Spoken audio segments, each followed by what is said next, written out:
পৃথিবীর প্রধানমন্ত্রী হিসেবে আপনি কি কি করতে চান স্যার? সেই তো অনেক কিছুই।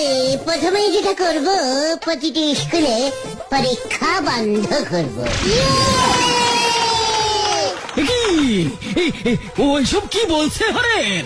গরমের ছুটি 3 মাস, শীতের ছুটি 3 মাস, পুজোর ছুটি 6 মাস করে দেব।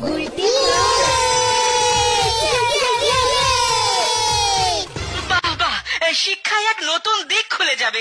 আর কি করতে চান স্যার? ভাবছি টাকা সিস্টেমটাই তুলে দেবো। এই টাকাই যত নষ্টের গোড়া। টাকাও থাকবে না, ঝামেলাও থাকবে না, গরিব বড়লোক সব সমান সমান হয়ে যাবে। বাহ বাহ, দারুণ চিন্তা, দারুণ চিন্তা। কিন্তু মানুষ জিনিসপত্র কিনবে কি দিয়ে? কিচ্ছু দিয়ে নয়, দোকানে যাবে, কৌটো খুলবে, বিস্কুট নেবে, চলে যাবে, ব্যাস।